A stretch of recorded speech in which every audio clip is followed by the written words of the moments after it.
Hi friends, welcome back to my YouTube channel. ഇന്ന് ഞാനിവിടെ ഉണ്ടാക്കാൻ പോകുന്നത് ബീഫ് മന്തിയാണ്. കുറച്ച് വെറൈറ്റിയാണ് ഉണ്ടാക്കുന്നത്, ചിക്കൻ മന്തി പോലെയല്ല. അപ്പോൾ ഇതെങ്ങനെയാണ് ഉണ്ടാക്കുന്നത് നമുക്കൊന്ന് നോക്കാം. അതിനായിട്ട് ഒരു കുക്കർ വെക്കുക. ഇനി നമുക്ക് ഇതിലേക്ക് ഒരു 3 സ്പൂൺ വെളിച്ചെണ്ണ ചേർത്ത് കൊടുക്കാം. ഈ വെളിച്ചെണ്ണ ചൂടായതിന് ശേഷം നമുക്ക് കുറച്ച് സ്പൈസസ് ആഡാക്കി കൊടുക്കാം. പട്ട, ഗ്രാമ്പൂ ഏലക്കാം. അതിനുശേഷം നമ്മൾ കുറച്ച് കുരുമുളകും കൂടി ഇതിൽ ഇട്ടുകൊടുക്കുന്നുണ്ട്. അതിനുശേഷം ഒരു 1/2 സ്പൂണ് അത്ര ഉണ്ടാവും ചെറിയ ജീരകം, അതുപോലെ തന്നെ വലിയ ജീരകം, അതും കൂടി ചേർത്തിട്ട് നമുക്കിതൊന്ന് ജസ്റ്റ് ഒന്ന് ചൂടാക്കാം.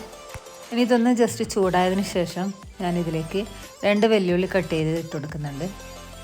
അതിനുശേഷം ഇതിലേക്ക് കുറച്ച് ഇഞ്ചി വെളുത്തുള്ളി പേസ്റ്റും കൂടി ചേർത്തതിന് ശേഷം ഇത് നമുക്ക് നന്നായി വാട്ടിയെടുക്കണം.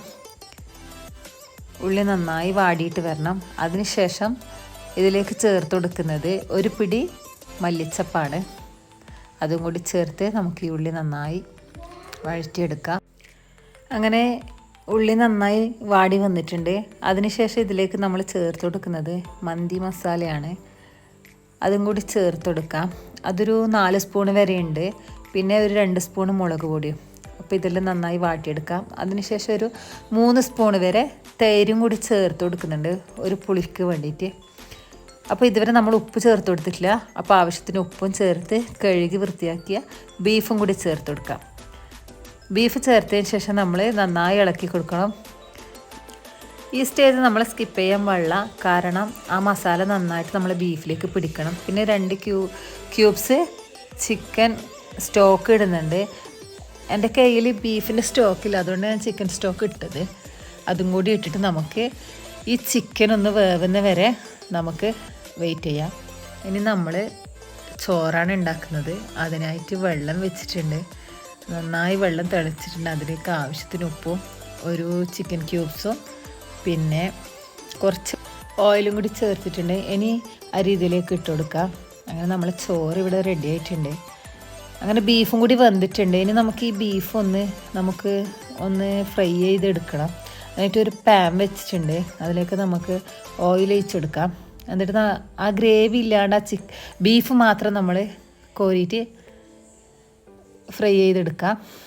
അങ്ങനെ ബീഫ് നന്നായി വെന്തതാണ്. അപ്പോൾ ജസ്റ്റ് ഒന്ന് നമുക്കത് ഫ്രൈ ആക്കി എടുക്കുകയും വേണ്ടു. അപ്പോൾ ആ മസാല നമ്മൾ മാറ്റി വെച്ചിട്ടുണ്ട്. അപ്പോൾ കുറച്ച് ചോറെടുത്തിട്ട് ഞാനൊരു റെഡ് കളറ് ചേർത്തിട്ടുണ്ട്. അതും കൂടി ഇതിലേക്ക് ആഡ് ചെയ്തിട്ടുണ്ട്. ഇനി ചോറ് കുറച്ച് ഒരു വശത്തേക്ക് നീക്കി വെക്കുക. എന്നിട്ട് നമ്മൾ നേരത്തെ ബീഫിൽ നിന്ന് മാറ്റി വെച്ച ഗ്രേവി ഇല്ലേ, അത് നമ്മൾ ചോറിൻ്റെ 2 സൈഡാക്കിയിട്ട് ഇട്ട് കൊടുക്കുക. ലാസ്റ്റ് നമ്മൾ ഈ ചോറെല്ലാം കൂടി മിക്സ് ചെയ്യുമല്ലോ. ഇനി ഇതിൻ്റെ മുകളിലേക്കാണ് നമ്മൾ ഫ്രൈ ചെയ്തെടുത്ത ബീഫ് ചേർത്ത് കൊടുക്കുന്നത്. ബീഫ് കണ്ടില്ലേ, നല്ലോണം ഡ്രൈ ആയിട്ട്.